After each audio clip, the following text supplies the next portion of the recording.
Hey everyone, today I want to talk about creating a Google account. A Google account gives you access to a lot of Google applications. And if you take a look at the ones here, it gives you access to Google Calendar, to Google Drive, to Gmail, Google Plus if you're interested. YouTube is typically the reason I have people make a Google account.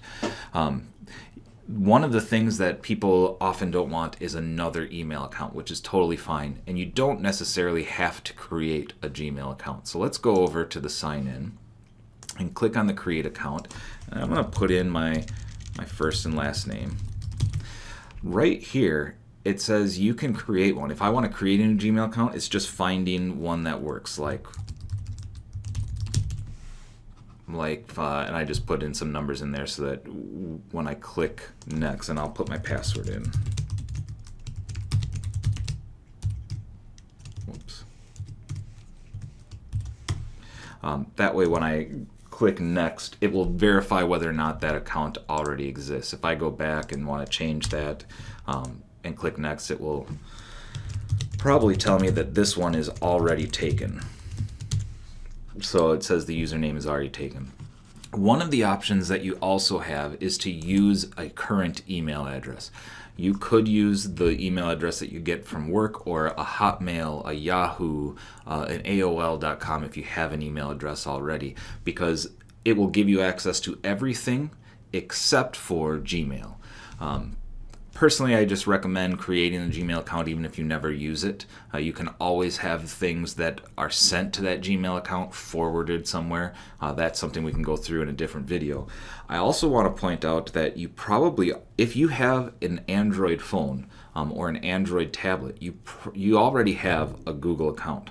Now, every single one of these phones is going to be different, but if I go into the settings on my phone, typically it's going to the Google settings, and there'll be a place that talks about my account, and that's really where you can take a look and see what account, like my account, my personal account is there. It tells me what it is. I might have to figure out what that password is, which means going through the recovery process, which I would recommend doing so that you know it. And then in another video, I can show you a password manager to help you keep track of all these passwords. So keep in mind, you don't have to use a new Gmail account, but I personally typically do that. So I'm going to put this in again.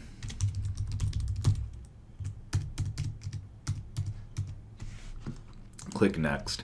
You will have to verify a phone number. So this is going to help also with doing what's called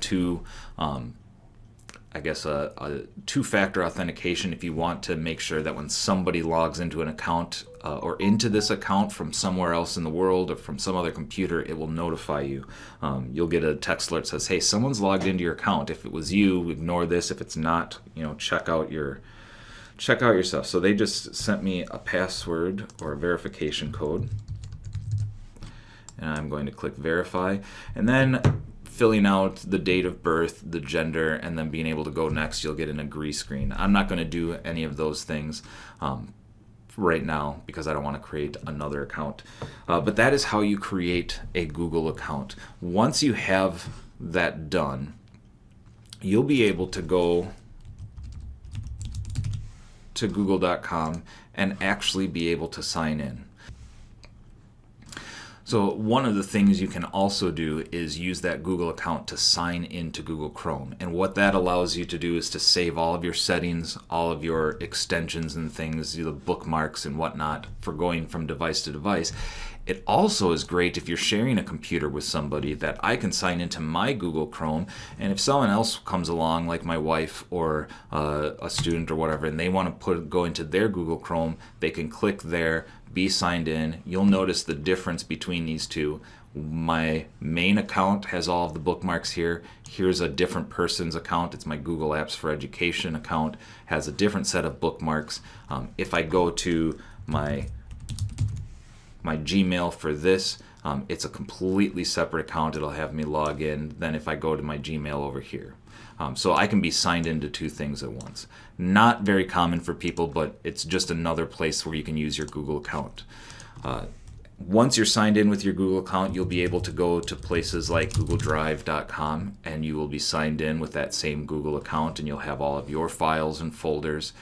You'll be able to go to places like youtube.com, and once you get there, you'll be able to go to places like your Creator Studio or your YouTube channel and see all of the content that you've kind of pulled together and put on your channel for other people to watch.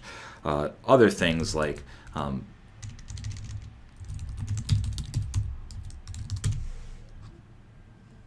there's something called Google My Maps, where you can create maps. I mean, there's just tons of Google products. I'm just going to go over here and click on more and even more from Google.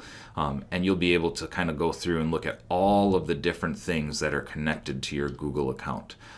Mentioned your Android phones before, but all of these different apps are run on and powered by a Google account. So once you've created that account, and have it set up, you'll be able to have access to these things. Like I said, this video I'm really doing is focusing on getting you to the point where you can use your Google account to create a YouTube channel.